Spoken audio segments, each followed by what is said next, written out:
But tonight we really want to talk about, how do we go from assessment to coming up with treatment plan goals and getting like a finalized treatment plan.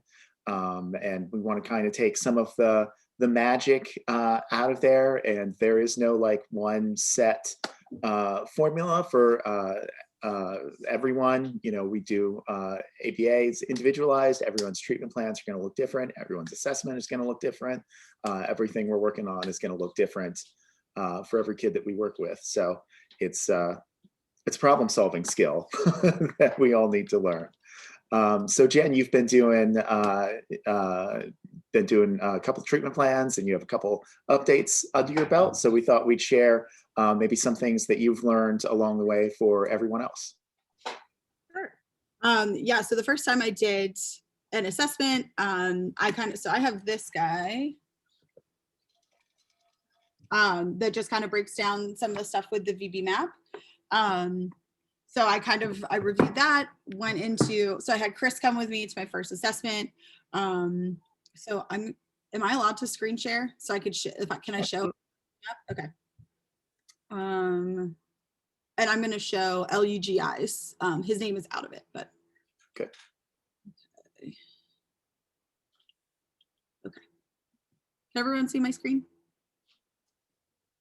Cool. Okay, so this is what the VB-MAPP looks like. So everything in red was the initial assessment when I went to this particular client. So I kind of took a look at all of this in level 1. And while I was playing with him kind of in the natural environment, so the first thing here, for instance, for Manding, is that he's able to emit at least 2 words, signs, or pecks, but he might require echoic or imitative or other prompts. So if I was holding something up, if I was playing, if this was a car and I'm playing with the car and I'm like, oh, what do you want? Do you want the car? And I'm kind of testing to see if he's able to request for things, if he's able to vocalize kind of what his skill set is at. And just taking like really, really detailed notes, like writing down everything I'm doing, everything, how the client is responding to me.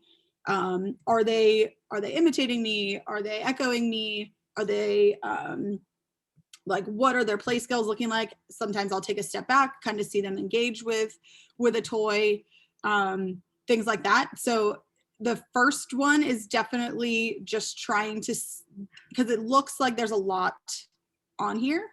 That you want to make sure that you get assessed and make sure that you're able to identify where a client is. And this looks overwhelming. It is definitely not overwhelming once you've got 1 or 2 under these under your belt. It's just you're going in, playing with the client, identifying what their needs are and what their skills are. I'm going to stop sharing this really quick. But yeah, so that was kind of, with that particular client, I went twice, and I was able to identify that both times I was there, I was getting the same thing from him. So, if one day maybe he's very, very talkative and you're like, oh, okay, like he's imitating me a lot, he's really echoing me. And then the next day, if you go, oh, I couldn't get him to say anything today. So at that point, I personally would want to do another one and be like, okay, where is he really at? I got a really high score for Manding one day and a really low score for Manding the next. Let's kind of see, let's take another data point to see kind of where he's at with his average. So that's, I don't know if that's how in detail you wanted me to go into the VB-MAPP or anything like that. But that's kind of when I'm assessing, that's kind of how my brain is working. I'm just doing a lot of stuff in the natural environment and kind of seeing how the client responds to me. Yeah, and I'd add specifically for the VB-MAPP, which is going to be the assessment that we're using most of the time. If I'm doing an FBA, the first observation is going to be a lot of parent interview and just observing the client. And when I'm observing the client, you want to become pretty familiar with the VB-MAPP and what you're looking for, because you don't have to sit down across the table from a kid and assess every single skill that's on the VB-MAPP, because you would be doing that for a long time.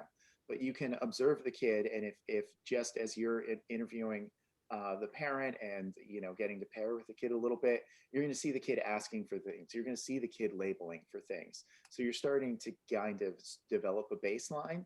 And then you can go back without doing any formal assessment, take a look at it and be like, okay, I saw this skill. I don't have to worry about this. I saw him label 10 things today. I don't have to worry about this. Since I saw him label these things, what further assessment I'm going to look for is he labeling actions? Is he about how many labels might he have?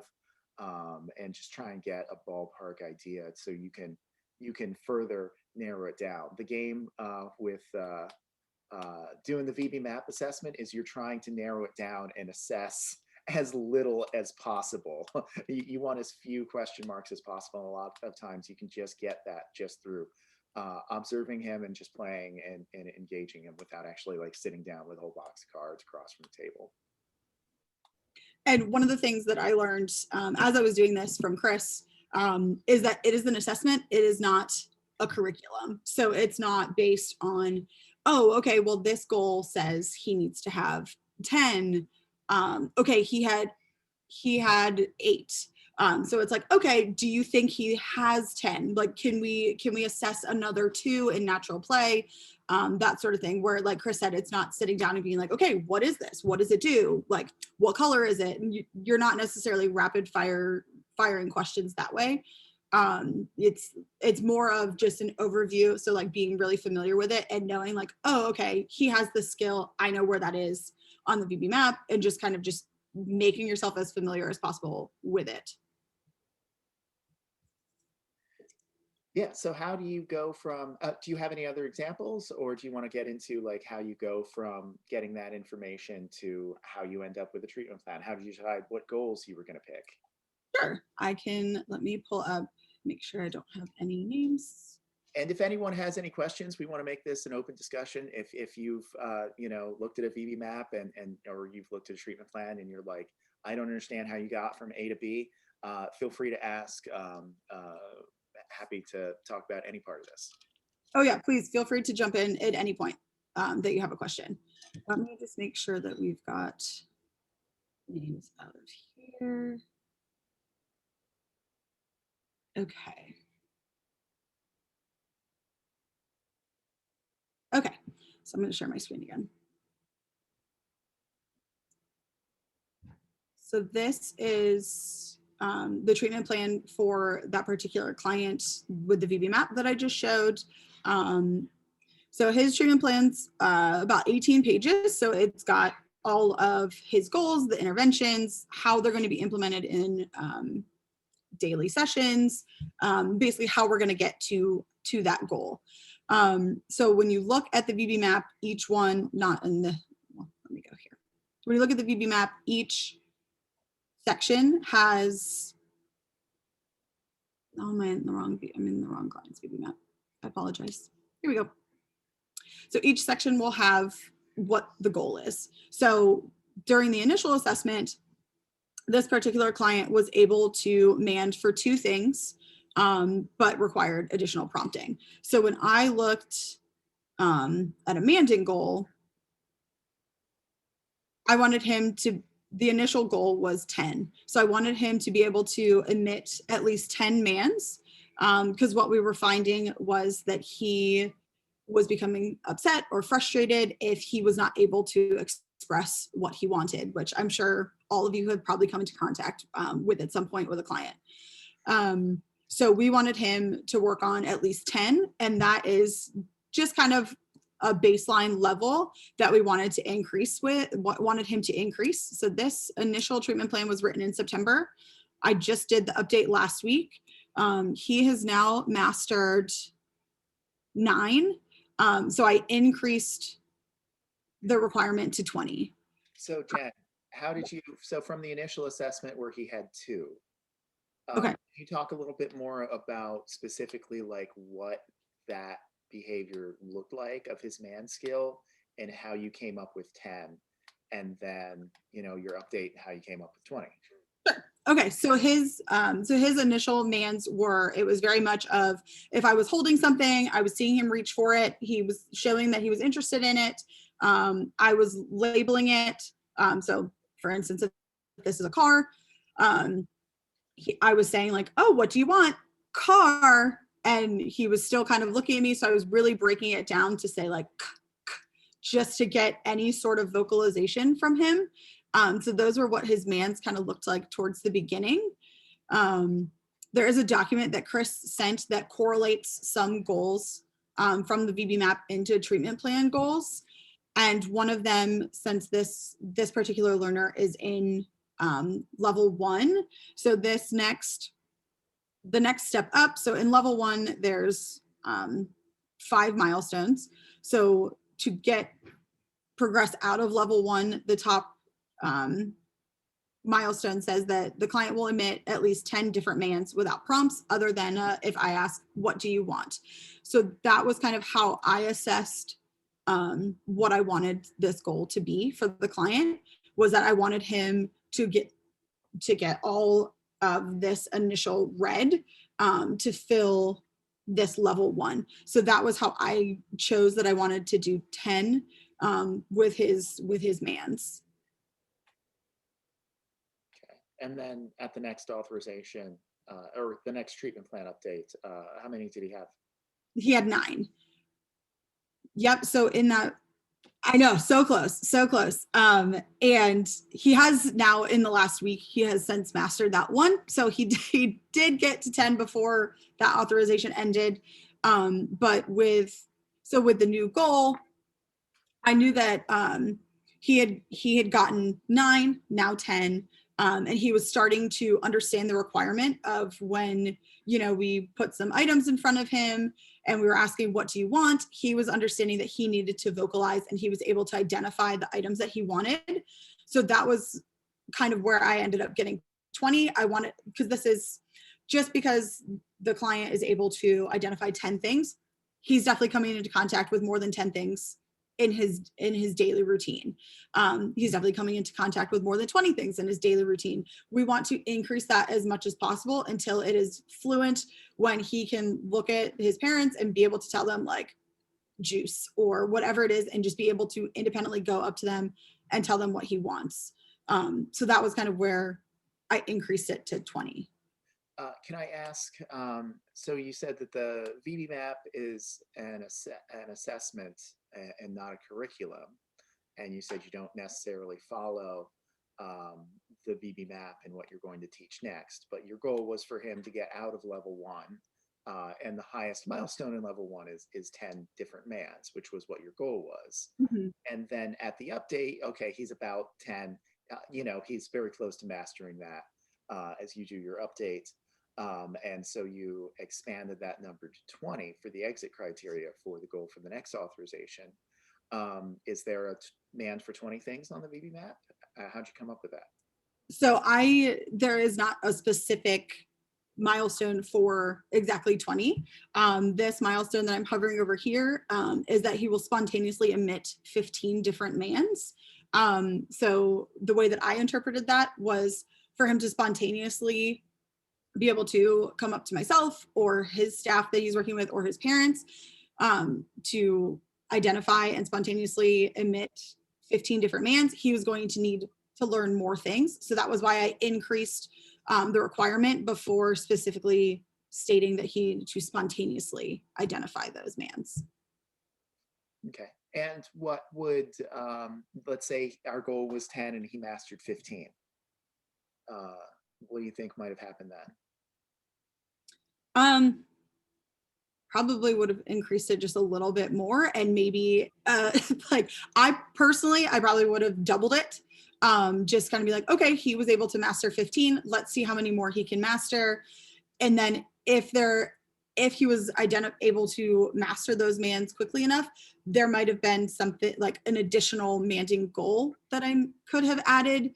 Maybe a certain amount of he's emitting a particular number of mands per day, as well as mastering however many.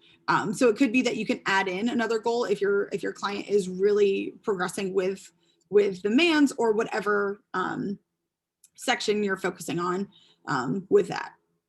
So it sounds like there's a little bit of clinical judgment involved and not a magic formula. Yes. Yeah. There's definitely not a magic formula. Chris helped me a lot with this because when I first started, I was like, okay, he mastered 10. This is 10. What comes next? And Chris was like, what do you think? And I was like, well, I think that, he can do more. And Chris was like, okay. So it's like Chris said, there's not a magic formula. Oh, he got 10. Next step is 20. It is very much kind of, okay, so he was able to master 10 mans in this 6-month period. I think he can master an additional 10 in this next authorization period. Let me play a little devil's advocate question for you. Why, of course, we want him talking a lot more. We want him manding a lot more. 10 isn't sufficient, 20 isn't sufficient. Why didn't you say, let's have him ask for 100 different things? So that would be, just because he's got 10 or 20 does not mean that we're not going to continue this, because like I said before, he's going to come into contact with many different things throughout the day. We want him to learn as many possible things as we can in his environment, but we also want the goal to be something that is not too easy to attain, but also not too difficult to attain. So we want it to be something that is realistic for him to be able to do in that first 6 months. So for example, the reason I did not put 100 in the first authorization, he only had 2. So that 2 successful mans, and those included prompts. So that would have been probably a little unattainable for a 6-month period with a low level 1 learner. How do you think the family would have responded if our goal was 100 and then at the end, 6 months later, we come back and we're like, well, he's learned 9? Yeah, that may not have been the best news for them. And with this particular family, they're very receptive with every time I'm going over the goals, telling them, if he masters 20, that doesn't mean we stop and we're like, oh, he mastered it, he's done. We still continue. But I expressed to the family that we want their client to be successful and to be able to attain and master those goals, which every family that I've come into contact with has been very receptive to that, because they, of course, want their children to be successful as well. Great example. Do you have any similar examples? With talking to the parents about goals, or about other goals? So all right, let's try and generalize a little bit. All right. Oh, here's a graph of his mans. Can I see that manned goal again? Yep. I'd also like to point out that this goal is a good goal because it has an entrance criteria, it has a specific behavior, and it has an exit criteria. So when motivation is present, so we're not looking for him to ask for things when he's not motivated for them. That's when motivation is present, is when we're going to be taking man data. He's going to engage in vocal mans. We're not going to count signs or PECs or an iPad or anything else, vocal mans only, with verbal prompts, but only for the kind of verbal prompt is what do you want, and not echoic or other prompts, so pretty much independently. 3 consecutive sessions by a certain date. Good. Entry criteria, behavior, exit criteria. All right. Trying to think of one that, okay. Let's go to his echoics. So this will be another good example. So let me pull up his VB-MAPP. Okay. So during the initial assessment, there is, I believe it's early echoic skills assessment, the EESA. Is that what that stands for, Chris? Okay. So there is a separate page that goes along with the VB-MAPP that can kind of help assess some of the echoics. And so I did a few of those from the EESA. Client was not able to echo me at all anytime I presented something from that list. So that's why, let me see if I can zoom in a little bit more. So that's why this dot here is filled in, is that I attempted to assess it. The client was not able to show that he had that skill set yet. So when I wrote the initial goal, since we were working on that his mans were going to be vocal. He was able to make vocalizations. So we knew that he was going to be able to talk to us and tell us things. So when I wrote the initial goal for COEX, I wrote that he will echo at least 10. So sorry, this is the updated one, that he will echo at least 10 vowels, diphthongs, or consonants on command for 3 consecutive sessions by March of 2021. And he ended up mastering 19. So again, so he had met that goal criteria in December. So almost a full 3 months in and 3 months before his authorization was up. So we still continued to work on a COEX because there are definitely a lot more things that he can be saying. So in the new authorization period, I chose 50 because his echoic repertoire really took off as we started working with him, and now any novel or new sound that either a staff is making or that the parents are making, he's really receptive and he likes how it sounds. So he's repeating and echoing a lot more. So that's why I wanted to make that criteria a bigger jump, because now he has 19. And I think that he can easily get to 50, and that's somewhere that he'd be able to be successful. And again, so that was something I talked to the parents, and they're like, "Oh wow, that's a big jump from 10." And I said yes, and think about, anytime you guys are saying a new sound or a new word around him, he's repeating it. And they're like, "Oh yeah." And so they were very receptive to that, just giving my rationale of, this is why I chose this. This is the data we have. This is how often and how successful he's able to be when he's echoing us. So this is why I think that he'll be able to master 50 by September. So that's one that he had mastered before his authorization was up, and that's definitely the one that I made the biggest jump with mastery criteria moving forward. And in this example too, our level 1 learners, generally, we want to have good responding across all the operants.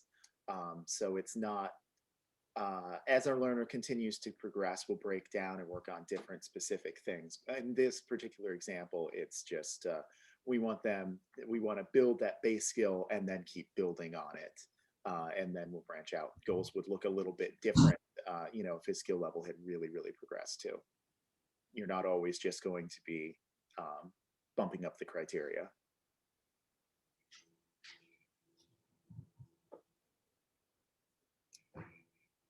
I'm trying to think if there's another one for this particular client. Honestly, for the most part with this client, he came very, very close with the majority of his goals. So his motor imitation, so with this particular goal, the initial goal was 20 or more motor movements. This is where we saw a little bit of a deficit. He would imitate some things that we were doing, but if we were trying to tap the table or doing some different motor movements that he isn't used to doing on command, we were starting to see a little bit of that resistance from him. So he mastered 8. So this is a goal that I kept the same. So I want him by September to have mastered 20 or more motor imitations, because then those motor imitations will be able to translate over into some listener responding skills. So I just want to make sure that he's increasing his motor imitation skill from us and from his parents as well.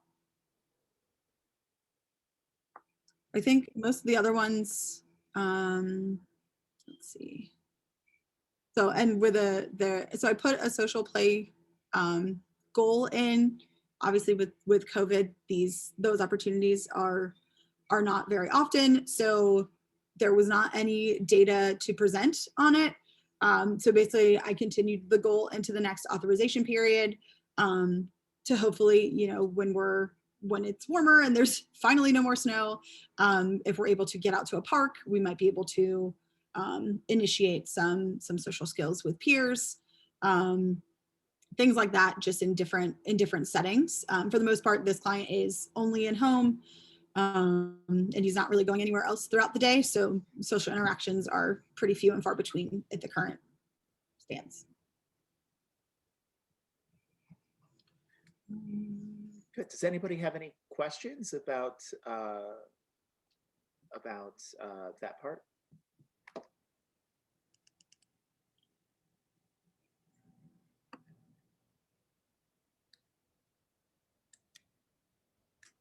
Well, I think you did a good job explaining that part then. Do you have, we're getting up to 7 o'clock already. Do you have anything, do you have any other examples? Or do you want to impart with some words of wisdom? So I can show, this is a different client. Let me minimize everything else. That is, here is his VB-MAPP. So you can see, oh, should probably share the screen first. So you can see that this learner during the initial assessment had a few more skills. So he's a level 2 learner. So everything in red was the initial assessment, and everything in blue was December's update and reassessment. So this particular client had most of the skills in level 1. So when I was writing the treatment plan, I was looking at goals based in level 2, except for regarding the social. I wrote a goal for level 1 because we want him to be able to fill all of these milestones to be able to move up into level 2. But for the most part, the rest of his goals were written within level 2. And I know that we're coming up on 7, so I'm trying to think of other. Yeah, you can go a bit over. Sorry. Okay. So let me pull up his, there we go. Okay, so again, this is his VB-MAPP with the initial assessment, and blue is the most updated. So this particular client does have some behavior goals. So I'll go over those ones. This is all of the FBA. Okay. So in the initial assessment, we noticed some physical aggression towards peers, towards adults.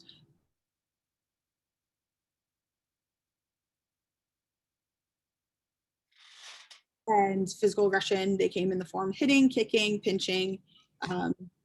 So this goal was that he will decrease physical aggression to 0 times per a 5-hour session across 3 consecutive months. And where we saw the physical aggression was when we were coming to the home. So this particular client is mostly in the daycare setting, and there were some days where the daycare was closed, so we would move services to home, or I would be in the home for parent trainings. And he in the past had services in home. So when we came to the house, it was almost as if we were paired with a previous aversive reinforcer. So we learned very quickly that we want to work on pairing when we're there. And when we're in the home, making sure that he's accepting our presence when we're coming to the house, because when we're at school, we were not really seeing any of that physical aggression. I believe this was Halloween. There was a lot of extra stimulus going on that day, with lots of games. Kids were eating a lot of candy and kind of grabbing lots of other toys from everyone. But so that was so this goal, it was over. So October, November, and December, there was one instance of physical aggression. So due to that, I did not consider this goal mastered, and I continued it in to the next authorization period. And also now with COVID and with things happening in the daycare, he has actually had some having to quarantine from the daycare, and we've been able to go into the home, and we were there for an entire week about 2 weeks ago, and not one instance of physical aggression or tantrums. So it was really great to see that our interventions are working, and that he's able to kind of maintain these goals even when we're in a setting that he's not used to us being in. So again, that was part of the reason why this goal was continued, was just to ensure that across settings, that he'd be able to eliminate the physical aggression when something new was happening in his environment.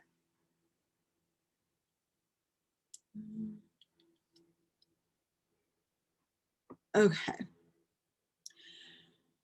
So I'll go over some manding again. So with this particular client, we had 2 manding goals with the most recent authorization. The initial goal was that he will spontaneously mand for an average of 100 or more total mans per day for 3 consecutive sessions. So again, with the previous client, we had 2 mans during the assessment. So this would not have been an appropriate goal for him.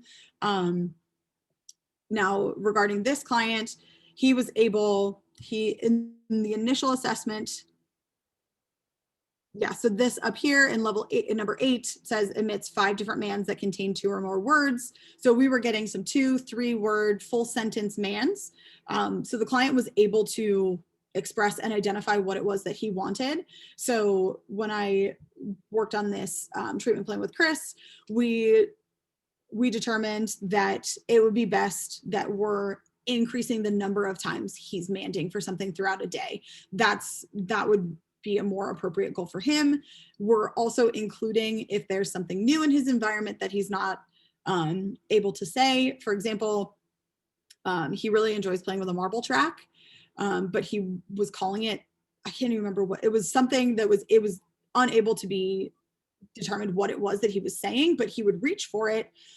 So we were still working on individual mans as the opportunities present themselves, but the overarching goal is that he will man for an average of 100 or more total mans a day. And Chris, That's a second. What's that? He has a second man goal, doesn't he? Yes. Yeah. So his second goal that we incorporated into this most recent authorization period is that he will emit at least 30 novel mans. So what we were finding was, while he did not master the previous goal of 100 per day, so that was again continued into the next authorization period, we were finding he was manding for the same things throughout the day. So we added a second goal in to make sure that he's manding for multiple different items throughout the day. So it's not the same thing. Can I have the marbles? I want the marble track. It's my turn for the marble track, things like that. So we're able, because he's very creative, and he'll switch it up. So there's like 4 different mans, but it's all for the same thing. So we put in a specific goal based on making him manned for different items. So he's able to not always just ask for the same thing over and over again, where it becomes almost rote, where he's just kind of saying something because he knows he gets something. But that was kind of how that broke down, because in the initial assessment, we only had, I had only written 1 goal, which was the 100 mans per day. Once I got to see and observe him a little bit better and see that he was only asking for certain things like all day long, that's why we increased the number of mans that he needs to man for item wise.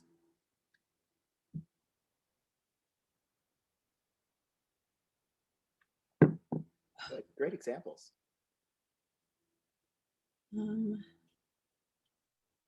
And so I'm trying to like put comparisons between the previous client and this one.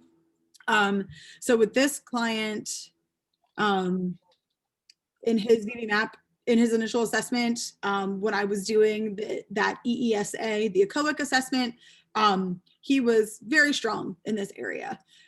So after realizing that he was almost all the way up to like filling up level 2 with echoics, I determined he did not need an echoic goal specifically.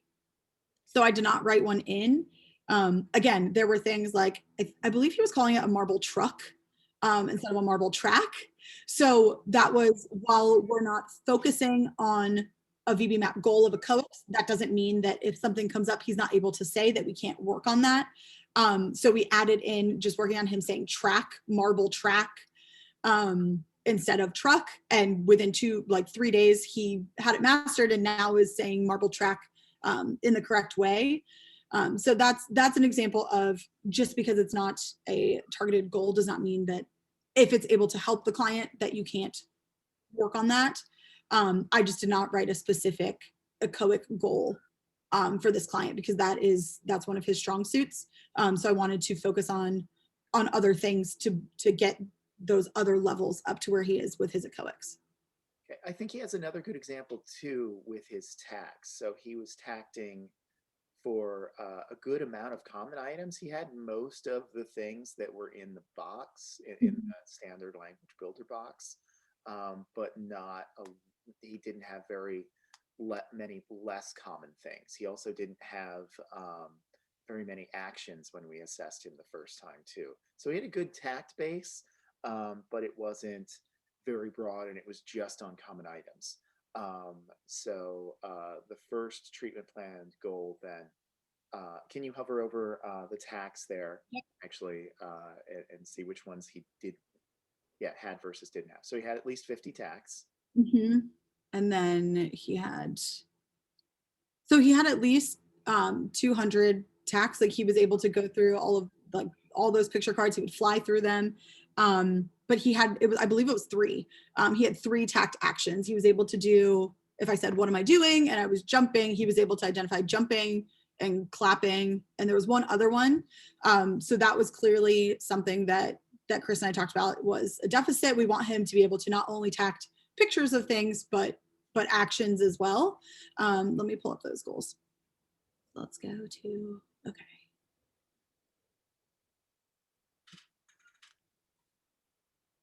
Okay, so this, I'm trying to think of it. Okay, so this goal that I had written is that he will tact 20 actions when asked, what am I doing? With the answers being jumping, sleeping, eating, etc. Again, across 3 consecutive sessions. So, and this goal, he mastered 20 once he learned the requirement. He was mastering them, I believe, every 4 days. He would get the errorless one day where he would kind of needed some help of what the activity or the action was. And then those 3 consecutive days, he was wrapping them out and giving the RBT a run for her money with coming up with new tact targets, which is a good thing. So he had mastered 20 actions by the end of September. And his authorization was not due again until the beginning of January. So one thing that I brought to Chris, I was like, okay, well, he mastered, these 20 actions. Is there something else that I should increase it to, or is there something else I should add in? And so Chris and I talked about increasing the requirement to 50. And once the client was able to identify 50 actions, then we would be able to move on to a noun verb combination of tacting. So again, we continued this goal. And by the middle of December, he was able to master 50 of these tact actions. So the next goal that we put in, here it is. So the next goal we put in directly correlates and builds off of the tact actions, which is that he'll tact at least 52 component noun verb or verb noun combinations across 3 consecutive sessions. So this, I feel like, Chris, this is what you're going to end up wanting to bring up. So these white sections here for number 9 for tact and listener responding, they are the same milestone, 1 for a listener responding, 1 for tacting. So 1 is that he will be able to follow at least 52 component noun verb combinations, and 1 is that he will be able to tact them. Something that Chris and I talked about that is fun that you can do with the VB-MAPP. You can get a little 2 for 1 when you write certain goals. So I chose to write a goal in regarding to the client will tact noun verb actions. So what I'm looking for in the next authorization period when I'm reassessing him, is he able to tact those 15 noun verb combinations? Is he also able to understand them if I tell him them as a listener responding? So ideally, with us writing a goal for tacting, he should also be able to master it for the listener responding portion milestone as well. So that's kind of where the VB-MAPP is fun, and you can play with it a little bit. And you don't have to specifically write a goal for tact, a goal for listener responding, a goal for whatever it might be. Some of them can correlate together, and you can write one and then it should transfer into another skill, which is what I think is probably the coolest part of the VB-MAPP, is that it's not so black and white and cut and paste, like this is the goal, this is how it needs to go. You can kind of hope, like you can teach the skill and have it transfer over into other skills. I don't know if you wanted to add anything else with that, Chris, or not.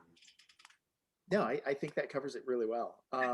Does anyone have any questions about any of this this magic that happens in between doing the assessment and getting that finalized treatment plan? Once you get those, you know, once you do the assessment and you're like, okay, as you're doing the assessment, like, okay, this kid really, you know, has a tact deficit, you know, we really need to work on manding. Oh, wow, the social skills, especially for this kiddo, are really low. This kiddo has a younger sibling and there was no interactive play whatsoever. So social skills are a real deficit. And from that first meeting, you're kind of like sketching out, or at least how I do it is I'm like, I'm asking questions of the parent about the behaviors of concern and their skill levels. And I'm like, okay, I'm definitely going to need a social skills goal. Here's the behavior I saw to add in the report. And then I'm trying to like narrow down exactly what that deficit is and what the best goal is going to be to work on that skill. Once you have your goals laid out based on your assessment, and the treatment plan just kind of fills itself in. And I was helping Kat with one over the weekend, and I was explaining some of these things. Kat, was this a little bit helpful too, to kind of get like a little cliff notes of like everything that we went through on Saturday? Yes. Yes, this is, I'm slowly starting to understand it a lot more. It's clear. And that's the big thing too, that, and Chris gave me this advice when I started, it takes practice, you know. Mm-hmm. The first time I did it, I was like, oh, well, subsequently, this is the next milestone. This should be the next goal. And Chris is like, does it need to be? Does it, you know, is that the next thing that this client needs to learn, or does he need to learn this? So that's, and again, it's practice, learning, writing the goals, like having all of the components of the goals, identifying how you're going to be able to collect the data for that goal. You know, there's lots of things that go into it, and again, it's with practice and just repetition. It's learning a new skill and then generalizing that skill to new situations by having multiple exemplars to the point that you generalize it novelly. So you're working on the same thing your kids are working on. Right. AByay works for everybody. Who knew? Awesome. Any questions from anyone? Mm-mm. All right, any, just like earlier when we were talking about Kat had hit a new milestone today, going up against the big bad insurance reviewer. I know there's a lot of trepidation from everyone looking at that big bad VB-MAPP and that treatment plan and how are you gonna, it seems like an awful lot of work. Any other tips looking back? Trying to think of other, I mean, honestly, it's just not getting overwhelmed, because when you look at the VB-MAPP, there's lots of sections, there's lots of levels, there's lots of milestones. And how I did it, I broke it down. I'm like, okay, let's look at his manding. Okay, let's look at his manding. He was able to say 20 things when I was there for 2 hours. Okay, so when I was there so just kind of breaking it down skill by skill, I found to be the most helpful, instead of looking at it and being like, oh, but he has this listener responding and he's got this play goal. It's, I found myself getting a little bit jumbled. So taking it like baby steps, baby little bites at a time, like let's focus on the man's, where's his skill set with that, then with tax and moving on that way, was kind of how I found it easiest to break it down in that regard. Yeah, and specifically, That is especially if you're new to it, just look at the milestones, just reviewing them, like kind of having a plan for, okay, I'm gonna look for this. And you know, I've literally like done a VB-MAPP before, like with someone else, and we only had a day to do it, and we literally like printed out a couple of VB-MAPPs, and we had color coded Sharpies, and like we had a master copy, and we had different colors for like, okay, we assessed this and it's not there, we assessed that it is there, we haven't assessed this yet, we really need to dig into this one. Okay, if he's got this one, we're going to move on to this one. If he doesn't have these two, we don't have to worry about the level 3 skills in that area, because this was a child that really had some older child that had some splintered skills. So it's having a plan and breaking it down, like you said, and going back and taking a look and then having a plan for the next time. So doing a lot of work like outside of the actual like assessment time too. Yeah, and I was even gonna comment on that as well. So I know the first time I went in to do an assessment, I was kind of like, okay, so I mostly just kind of, and Chris, you were there and observed it. I mostly just kind of paired with him. He took to me pretty well. So then I was just kind of probing a little bit and be like, okay, like what are your manding skills looking like? Like, are you able to identify, are you able to tact like what I'm playing with, what I'm doing, things like that. So then after that 2-hour assessment that I was there, Chris and I met to look at the VB-MAPP. And then, he and I kind of set up a plan of like, oh, okay, so I didn't assess these things. So that's my plan moving forward. So like Chris said, outside of the assessment time, taking the time, look at it. Okay, this is what he did in the session. Oh, okay, did he have this one? All right, I'm not quite sure. Let's reassess that the next time I go out there. So not thinking like I need to get everything done in 1 2-hour session. Not gonna, unless it's a very, very low level 1 learner, you're not going to get everything done all in one session. So just breaking it down into bite-sized pieces, focusing on small things and not worrying about like, oh, I didn't assess this. You can assess it in the next time when you go out there to continue that initial assessment. This has been great. Thank you. So looking out, 2 weeks is going to be